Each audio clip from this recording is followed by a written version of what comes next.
애굽으로 내려간 아브라함이라는 말씀을 가지고 이 시간 여러분들과 은혜를 나누고자 합니다. 이 시간 우리는 지난 시간 하란에서 머물고 있던 아브라함에게 하나님께서 나타나신 사건을 살펴보았죠. 나타나셔서 어떤 말씀을 주었죠? 고향과 친척과 아버지의 집을 떠나라고 하셨습니다. 쉽지 않은 결정이었지만 아브라함은 하나님의 말씀을 따라 떠나게 됩니다. 그렇게 하란을 출발하여 가나안 땅에 마침내 도착을 하게 되죠. 우리 5절을 보겠습니다. 우리 한 몫을 읽겠습니다.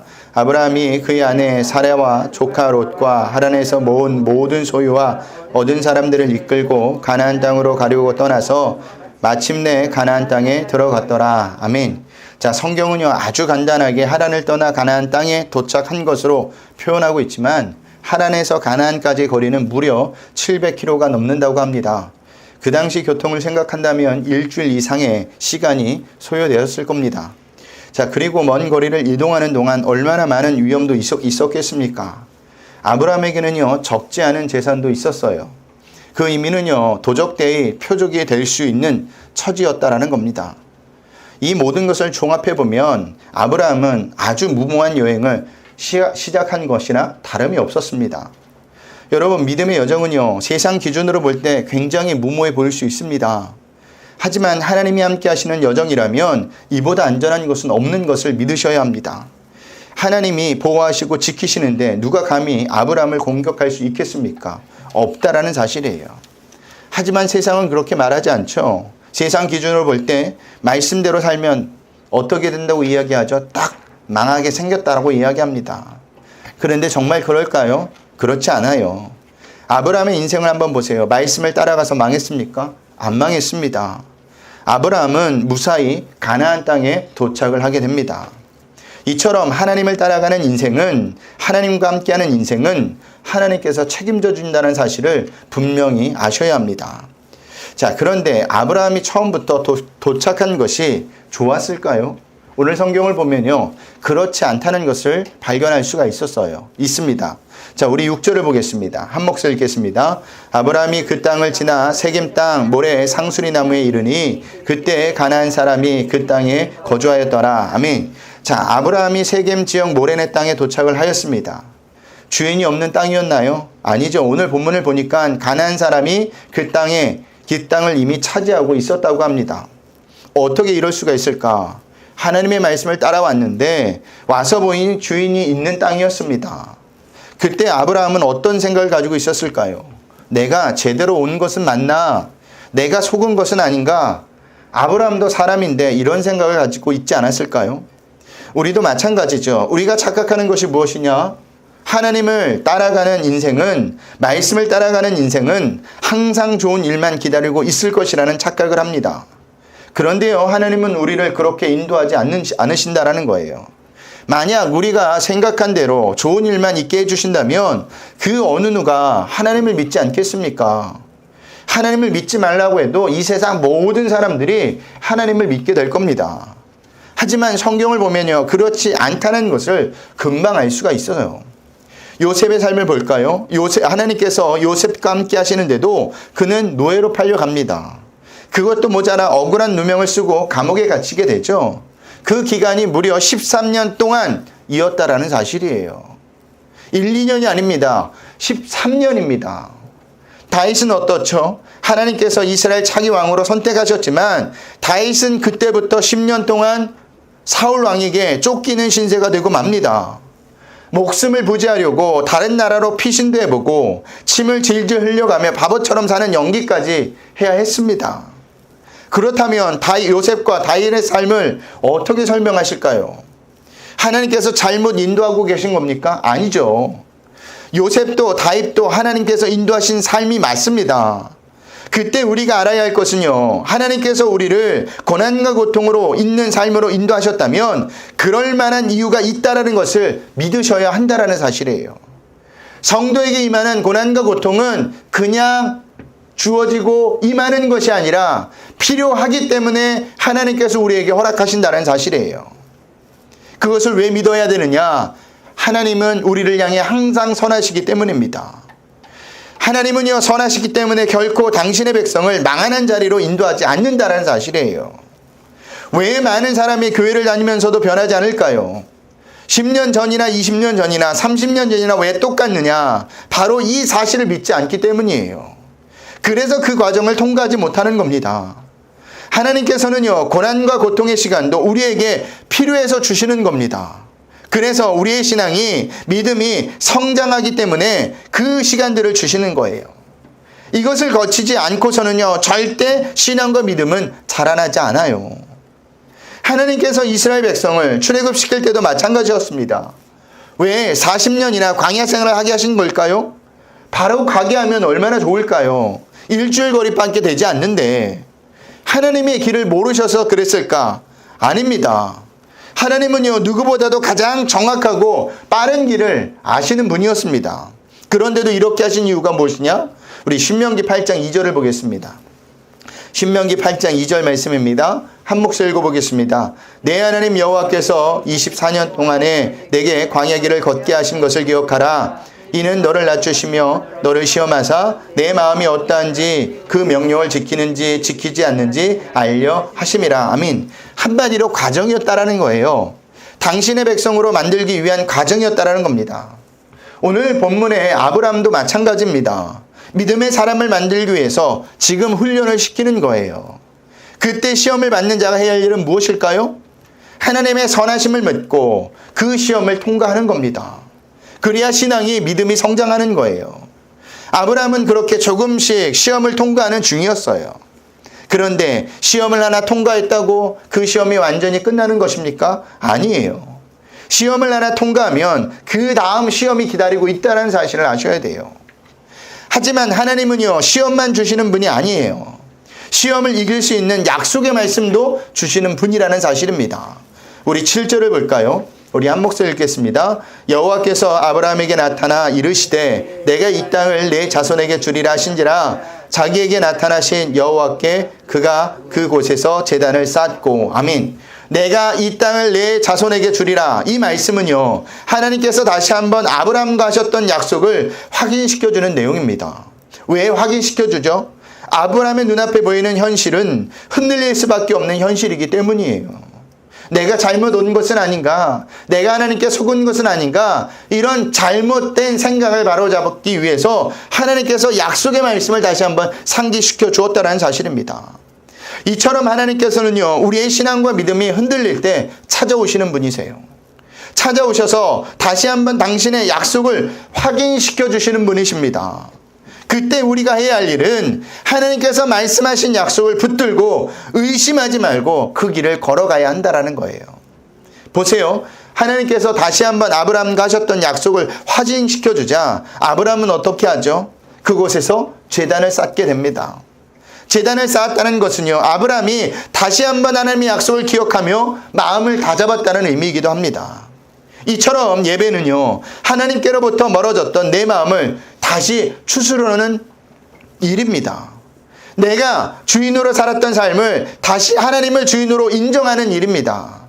우리는요, 예배를 통해서 날마다 마음을 추스르고요, 다시 한번 하나님을 주인으로 인정하는 삶을 돌이키셔야 해요. 예배는 하나님의 능력으로 재충전하는 시간입니다. 그것이 예배가 되어야 한다는 거예요.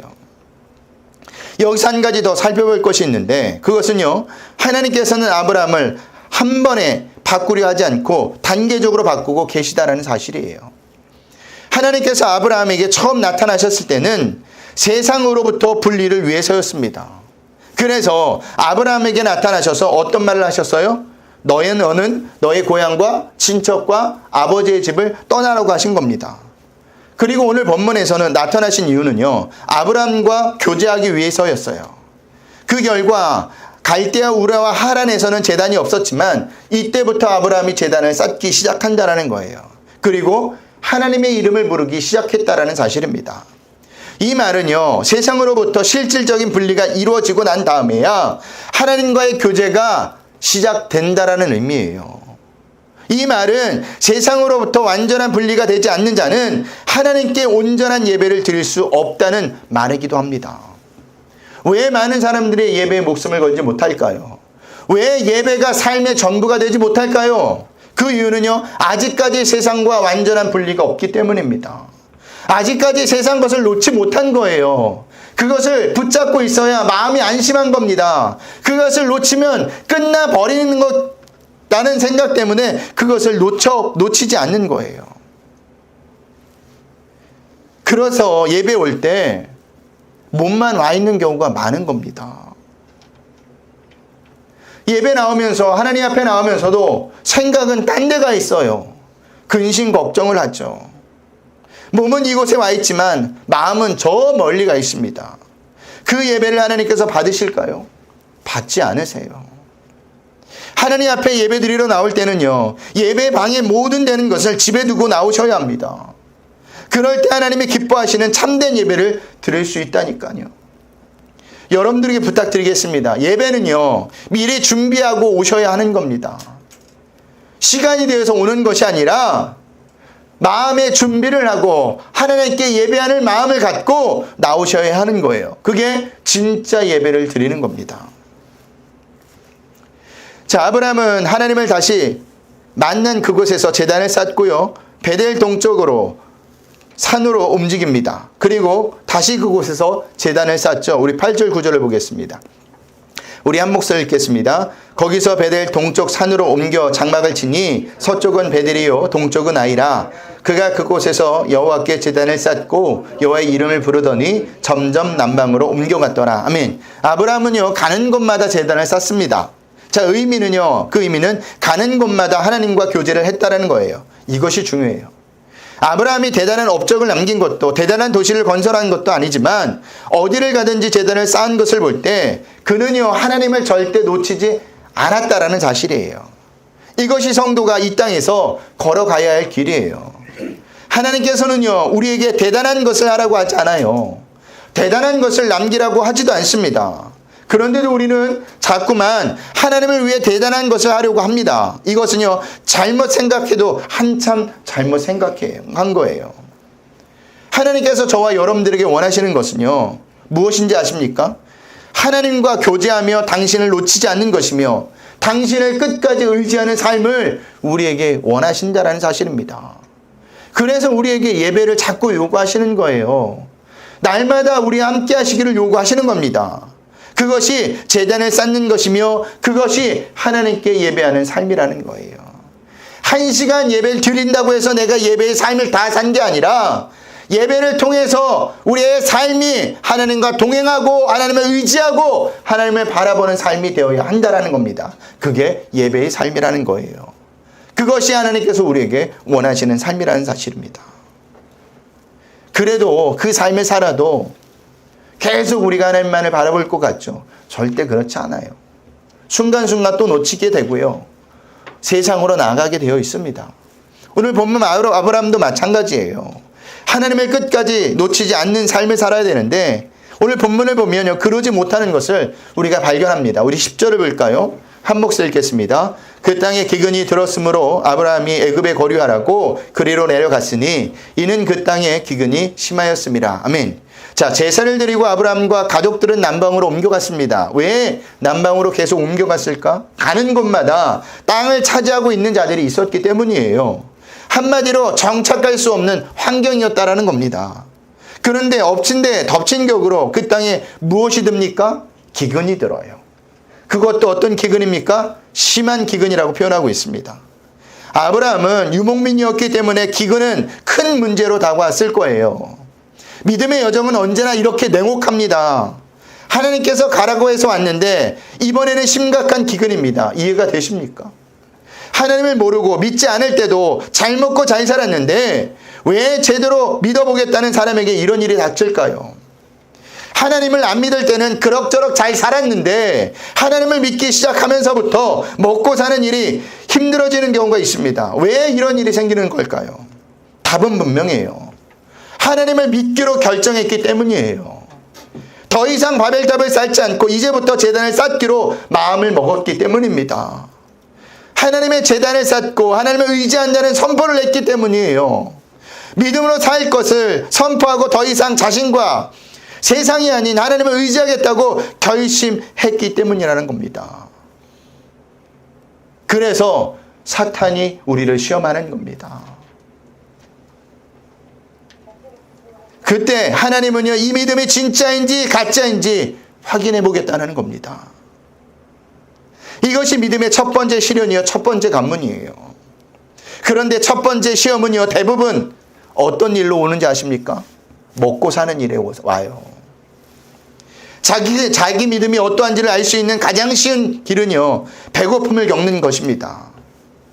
예수님도요, 이 땅에서 공생애를 시작하기 전에는 이 시험을 치르셨어요. 40일 금식한 후에 마귀가 돌들로 떡덩이가 되게 하라고 하죠.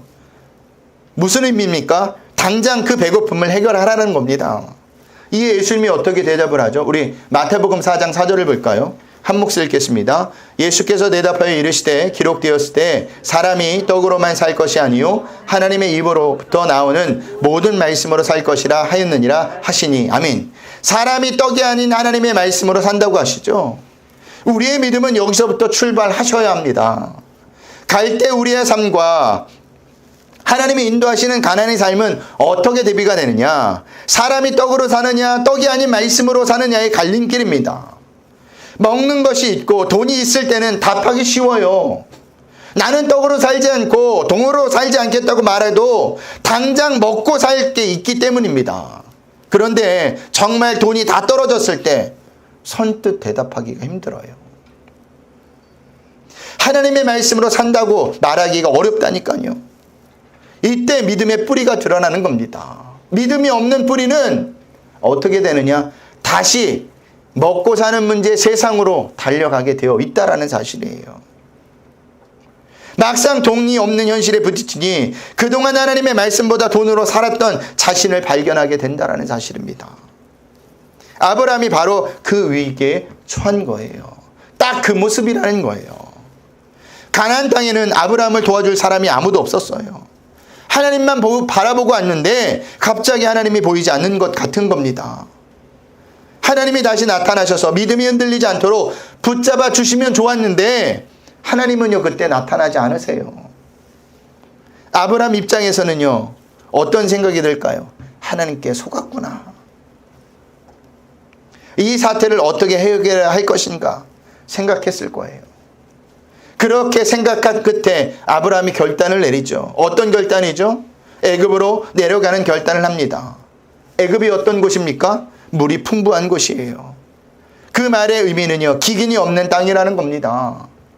우리가 하나님을 등지고 세상에 나아가는 것은 세상에 답이 있다는 착각 때문에 나가는 거예요. 정말 잘못된 생각이라는 사실입니다. 그렇게 아브라함은요, 가족을 데리고 애굽으로 내려갑니다. 그런데 애굽에 가까이 갔을 때 걱정 하나가 생기죠. 어떤 걱정이에요? 아내가 이뻐도 너무 이쁘다는 걱정입니다. 우리 11절을 볼까요? 한 몫을 읽어보겠습니다. 그가 애굽에 가까이 이르렀을 때 그의 아내 사레에게 말하되 내가 알기에 그대는 아리따운 여인이라. 아멘. 여기 아리따운이라는 의미는요, 사라의 미모가 광채가 날 정도로 아름답고 화려했다라는 의미입니다. 사레는요, 아브라함보다 10살이나 적었고 피부색도 하얀색이었다고 해요. 그러니까 애굽 사람, 갈색이었던 애굽 사람들 눈에는 그 하얀색 피부가 어떻게 보여요? 마치 광채가 나는 것처럼 보이는 겁니다. 우리가 외국 사람들을 볼 때 이 하얀 피부를 볼 때 부러워하잖아요. 그런 것과 마찬가지예요. 당시 사회는요, 아름다운 여인을 얻는 방법은 싸워서 뺐든지 아니면 돈을 주고 데려오든지 둘 중 하나였습니다.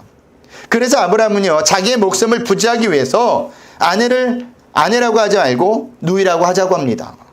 누가 돈을 주고 자기 누이를 달라고 하면 거절하면 그만이기 때문이에요. 우리 12절 13절을 볼까요? 한 몫을 읽겠습니다.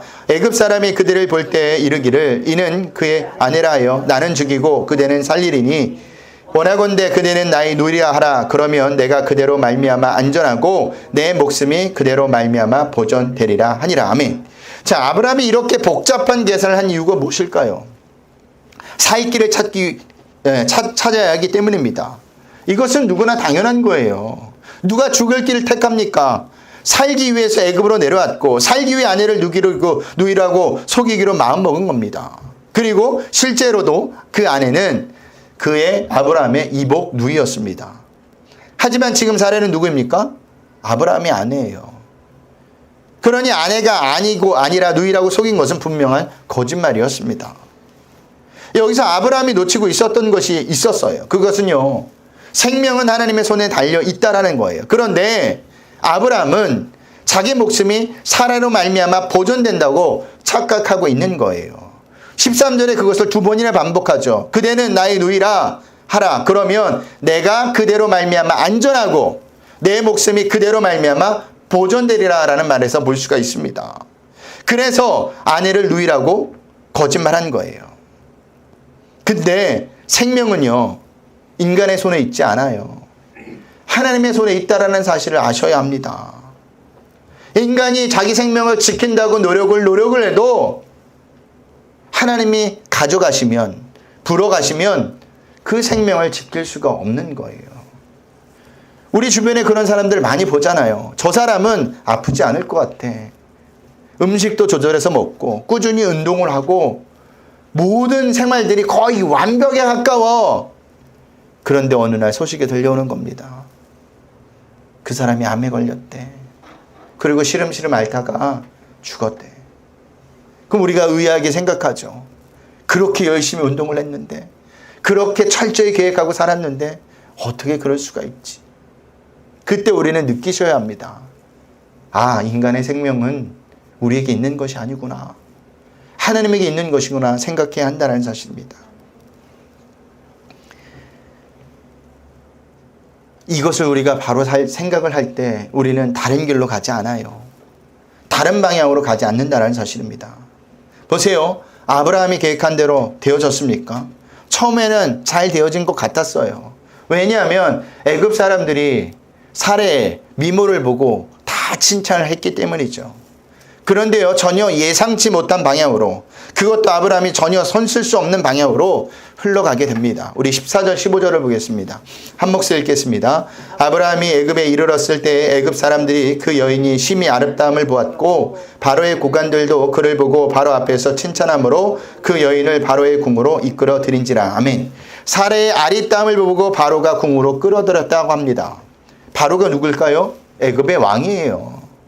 우리는 여기서 귀중한 교훈을 하나를 얻습니다. 그것은요, 우리가 믿음의 길을 벗어나면 나 혼자 어려움을 겪는 것이 아니라 내가 사랑하는 사람과 더 나아가 내가 속한 공동체, 가정도 어려움을 겪는다는 사실을 아셔야 합니다. 아브라함은요, 거짓으로 자기를 보호하고 아내를 보호하고 싶었지만 결과는 정반대로 흘러가 버렸다라는 사실이에요. 이것이 애굽이 주는 함정이에요. 우리가 애굽을 선택할 때 겉으로는요, 문제가 해결될 것처럼 보이지만 사실은요, 그것이 내가 사랑하는 사람을 위험에 빠뜨릴 결과를 가져올 수 있다는 사실을 아셔야 합니다. 하나님께서는요, 아브라함을 복의 근원으로 부르셨습니다. 그런데 오늘 본문을 보면요, 아브라함은 복의 통로가 아니라 재앙의 통로로 보내버렸어요. 그로 인해 애굽과 바로에게 큰 재앙이 내려진다는 것을 아십니까? 우리 17절을 볼까요? 한 몫을 읽겠습니다. 여호와께서 아브라함의 아내 사라의 일로 바로와 그의 집에 큰 재앙을 내리신지라. 아멘.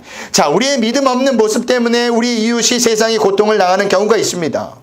그렇기 때문에 믿음 없는 모습으로 성도들이 살면 안 돼요. 믿음 있는 모습으로 사셔야 합니다. 또 믿음 없는 모습은요, 우리 주변 사람들에게 아주 나쁜 영향을 끼친다는 사실을 아셔야 돼요. 아브라함이 애굽으로 내려갈 때 혼자 내려갔을까요? 아니죠. 누구를 데리고 내려가요? 아내를 데리고 내려가요. 또 누구를 데리고 내려가요? 조카 롯도 함께 데리고 내려갑니다. 그 결과 롯이 애굽의 문화에 영향을 받죠. 세상적인 것에 눈을 빼앗기고 버립니다. 마음을 빼앗기고 말아요. 나중에 아브라함과 롯이 갈라지게 될 때 롯은요, 소돔과 고모라를 선택합니다. 왜 거기를 선택했을까? 애굽에 한번 갔다 왔기 때문이에요. 한번 볼까요? 창세기 13장 10절 말씀을 보겠습니다. 우리 한 몫을 읽어봅니다. 이에 롯이 눈에 들어 요단 지역을 바라본즉 수알까지 온 땅에 물이 넉넉하니 여호와께서 소돔과 고모라를 멸하시기 전이었으므로 여호와의 동산 같고 애굽 땅과 같았더라. 아멘. 그곳이 어떤 땅과 같았다고요? 애굽 땅과 같았다고 합니다. 롯이 애굽으로 내려갔기 때문에 이런 결정을 내린 거예요. 그뿐만이 아니에요. 자기 아내를 바로의 아내에게 준 덕에 아브라함은 많은 재산을 얻죠. 재물을 얻게 됩니다. 그런데요, 그 재물 때문에 조카 롯의 하인들과 불화가 일어나서 서로 나중에 갈라지게 된다는 사실이에요. 여기서만 끝난 것이 아닙니다. 사라의 여종 하갈도 이때 따라왔다고 해요.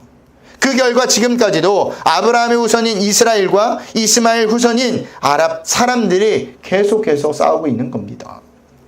성도가 믿음의 모습으로 살아가지 않을 때 사랑하는 사람들의 위협을 받을 뿐만 아니라 세상의 재앙의 통로가 된다는 사실을 아셔야 합니다. 오늘날 이런 일들은 얼마든지 많이 일어나는 줄 모릅니다. 이런 것을 모르기 때문에 성도들이요, 믿음 없는 모습으로 살아가는 거예요. 믿음을 쉽게 저버리고 세상으로 다시 돌아가는 겁니다. 그런데 이렇게 살아가는 것도 나름 다 이유가 있죠. 거기에는 어느 정도 진실이 담겨 있어요. 여기 있으면 굶어 죽을까봐, 여기 있으면 큰 재앙을 맞을 바가 갈 수밖에 없다라는 겁니다. 이해할 만합니다. 하지만요, 사단은요, 어느 정도의 진실을 확대하거나 과장시켜서 우리가 가지고 있던 그 믿음을 저버리게 한다는 사실을 아셔야 돼요. 사단의 이 작전은요, 우리가 애굽을 선택할 때 나중에 우리가 감당해야 할 수많은 고통과 애굽을 결정했을 때 따르는 무시무시한 대가는 철저히 알려주지 않는다라는 사실입니다. 그 대가는요, 도덕적으로, 영적으로, 심지어는 육체적인 죽음으로도 이어질 수 있다는 사실을 저와 여러분은 아셔야 한다는 거예요. 성경에서 많은 믿음의 조상들이 일시적으로 애굽을 선택할 때가 있었어요. 대표적인 사람을 한 사람을 든다면 누구냐 하면 다윗이 그렇습니다. 다윗이 밧세바를 선택했을 때 사단은 그 결과를 말아주지 않았어요. 그 일로 인해서 다윗에게 도덕적으로, 영적으로, 국가적으로 얼마나 많은 위험이 왔습니까? 우리 사무엘하 12장 10절에서 11절을 볼까요? 우리 한 목소리를 읽어봅니다. 이제 내가 나를 업신 여기고 햇사람 우리의 아내를 빼앗아 내 아내로 삼았은즉 칼이 내 집에서 영원토록 떠나지 아니하리라 하셨고, 여호와께서 또 이와 같이 이르시기를 보라, 내가 너와 내 집에 재앙을 일으키고 내가 내 눈앞에서 내 아내를 빼앗아 내 이웃들에게 주리니 그 사람들이 내 아내들과 더불어 백주에 동침하리라. 아멘. 다윗이 죄를 선택했을 때 사단은 이런 결과를 말해주지 않았어요. 이것을 우리는 명심하셔야 합니다. 그런데 우리가 애굽을 선택할 때 꼭 이렇게 혹독한 일들이 일어나는 것은 아닙니다. 하지만 우리가 애굽을 선택할 때 이런 일들이 일어날 수 있다는 것은 늘 고민하시고 반드시 염두에 두셔야 한다는 사실이에요. 말씀을 마치겠습니다. 아브라함이 전혀 손쓸 수 없는 방향으로 흘러가자 하나님께서 개입을 하시죠. 아브라함에게는 방법이 없었지만 하나님에게는 방법이 있었습니다. 마찬가지로 우리에게는 방법이 없지만 하나님에게는 방법이 있습니다. 그렇기 때문에 우리의 모든 것을 하나님께 나오셔서 맡기셔야 돼요. 삶을 살아가다 보면요, 나이가 먹어감에 따라 생기는 것이 있어요. 그게 뭘까요? 경험이에요. 인생의 또한 연륜이라고 이야기도 하죠. 그때 우리는 고민을 합니다. 경험과 연륜을 의지할 것이냐, 아니면 어려운 가운데서도 하나님의 이름을 부르는 것을 의지할 것이냐. 경험과 연륜보다 하나님의 이름을 부르는 것이 성도는 우선이 되어야 한다라는 겁니다. 아무리 경험이 많아도, 연륜이 많아도 인간은 실수하게 되어 있어요. 그것은 자녀를 키워보면서 많이 느껴요. 아이들보다 저희가 많이 살았잖아요. 그래서 아이들에게 내가 살아온 인생의 경험을, 연륜을 이야기합니다. 아빠 때는, 엄마 때는 이렇게 했어. 그런데 그게 맞는 경우도 있지만 틀리는 경우도 있더라고요. 그렇기 때문에 우리 성도들은요, 내 경험, 연륜을 의지하기보다는 문제를 가지고 하나님 앞에 나가셔야 되고 기도하셔야 돼요. 자녀들에게도 동일하게 그것을 가르쳐야 한다는 사실입니다. 그럴 때 우리의 자녀들이 부모의 신앙을 따라 하나님의 이름을 부르고 하나님만을 의지하는 삶을 살게 된다는 거예요. 저 영혼들을 우리가 끝까지 책임질 수 있을까요? 없어요. 출가 외인하면 더 못 봐요. 더 멀리 있으면 더 챙겨주지 못해요. 누가 챙겨줘야 하느냐? 누가 간섭하셔야 하느냐? 누가 보호하셔야 하느냐? 하나님이 하셔야 한다니까요. 그러니 우리의 삶 가운데서 내 힘으로 할 수 있다는 생각을 버리세요. 모든 걸. 그리고 하나님을 의지하고 하나님께서 해주실 것을 바라는 저와 여러분들이 되시길 소원합니다. 그때 하나님을 의지하게 돼요. 한 주간도 여러분들에게 부탁드립니다. 하나님의 이름을 부르면서 모든 것을 하나님께 맡기시는 저와 여러분들이 되시길 소원합니다. 그것이 성도가 축복받은 길이에요. 그것이 성도가 앞으로 나아갈 길이라는 사실입니다. 이것을 꼭 기억하시는 한 주가 되시길 주님의 이름으로 축복드립니다.